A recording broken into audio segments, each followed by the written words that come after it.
April 2026 रविवार अक्षय तृतीया विशेष दिन। Hello बंधुगण केमिति अछंती। आज बैशाख शुक्ल द्वितीया तृतीया तिथि थिबारु अक्षय तृतीया पर्व पालन करा जाउछि।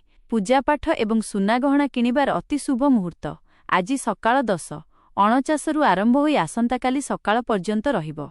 अक्षय तृतीया अवसर में पेटीएम 12,000 रु अधिकरे घरोई डेलीवरी माध्यमरे सुना कैन बिक्री आरंभ करिछि।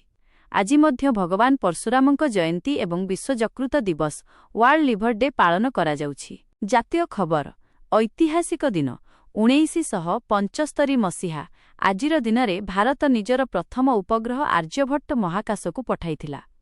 चारिधाम यात्रा आजिठारु उत्तराखंडरे चारिधाम यात्रा आरंभ हेउछि। गंगोत्री और जमुनोत्रीर कबाट आज खोलिब। आतंकवादी षडयंत्र पंड दिल्ली पुलिस एक बड़ सफलता हासिल करिछि। राम मंदिर एवं संसद भवन उपरे आक्रमण योजना करुथिबा 4 जण आतंकवादींकु गोटी राज्यरु गिरफ करा जाइछि। महिला संरक्षण बिल प्रधानमंत्री नरेंद्र मोदी महिला संरक्षण बिल पास न होई परिबा नै क्षमा प्रार्थना करिसंती एवं विरोधी दलंकु कड़ा समालोचना करिसंती। सरकारी कर्मचारींकु भेटी केंद्र कैबिनेट सरकारी कर्मचारींक महंगा भत्ता DA2 वृद्धि करिछि। एबे एहा 60 को वृद्धि पाइछि, जहाद्वारा 50 लाख कर्मचारी और 69 लाख पेंशनभोगी उपकृत हेबे। कृषकंक पई आश्वस्ति अदिनिया वर्षा और कुआपथर माड़ जोगु नष्ट होइथिबा 70 पर्यंत चमक हराइथिबा गहमकु मध्य सरकार MSP रे किणिबा पई घोषणा करिसंती। अंतर्जातीय खबर ईरान अमेरिका उत्तेजना। ईरान पुणी थरे हरमुज प्रणाली स्ट्रेट ऑफ हरमुज बंद कर देइछि एवं अमेरिका को समुद्र लुटेरा बोली कहिछि।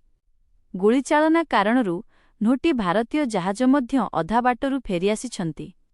रूसीय तेल अमेरिका भारत पई सस्तारे रूसीय तेल किणिबार रिहाती अवधि को आउ 1 मास मे 16 पर्यंत वृद्धि करिछि। टेक्नोलोजी और चाकिरी मेटारे छटेई आर्टिफिशियल इंटेलिजेंस AI व्यवहार बढ़िबा कारणरू मेटा फेसबुक व्हाट्सएप कंपानी निजर 16,000 कर्मचारी को छटेई करबाकू जाउछि। सुप्रीमकोर्टक मत सुप्रीमकोर्टर प्रधान विचारपति CJI कहिसंती जे AI को नहीं डरिबार आवश्यकता नहीं, किंतु मनीष और ज्ञानकौशल मध्यरे संतुलन जरूरी। नियुक्ति सुजोग RBI LIC housing finance SBI एवं पावर ग्रिड आदि रे नुआ नियुक्ति सुजोग भेकेन्सीज बाहरिछि। विभिन्न राज्यर खबर ओडिशा विशेष देशर 10टी नुआ सेमिकंडक्टर प्रकल्प मध्यरु गोटिएर शिलान्यास आज भुवनेश्वर रे करा जाउछि। महाराष्ट्र राज्य रे ऑटो एवं टैक्सी चालकंक पई मराठी भाषा जानिबा बाध्यतामूलक करा जाइछि। स्कूलगुड़िकरे मध्य मराठी न पढ़ाइले कार्यानुष्ठान हेबो। Uttar Pradesh smart prepaid metre जोगु अधिक विद्युत बिल आसुथिबा नेई ग्राहकमाने अभियोग करिसंती। अन्यपक्षरे 594 किमी लंबा गंगा एक्सप्रेसवेर उद्घाटन एप्रिल 29 रे हेबाकू जाउछि। राजस्थान रेटिना फिंगरप्रिंट और फोटो नकल करी बेआईन आधार कार्ड तैयारी करुथिबा एक बड़ ग्यांग को पुलिस और ATS धरिछि। पाणीपाग सूचना देशरे ग्रीष्म प्रवाह उग्र रूप नेइछि। उत्तर प्रदेशर बांदा 45 तापमात्रा सह एशियार सबुठारु उत्तप्त सहर पालटिछि। ओडिशा छत्तीसगढ़ एवं मध्यप्रदेश समेत 10टी राज्य रे आगामी किछि दिन पई लू हिटवेव्र अलर्ट जारी करा जाइछि। अत्यधिक गरम जोगु अनेक स्थान रे स्कूल बंद कर दिया जाइछि। राशिफल एवं विदाय नेबा समय आज मेष मिथुन तुला एवं धनु राशिर व्यक्तिंक पई दिनटी लाभदायक रहिबो। मीन राशिर लोके टिके सतर्क रुहंतु।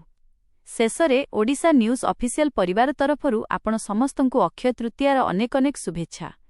वीडियो को लाइक शेयर करंतु एवं आम चैनल को सब्सक्राइब कर बेल आइकन दबाई दियंतु। निजर और परिवारर जत्न नियंतु। जय हिंद जय भारत।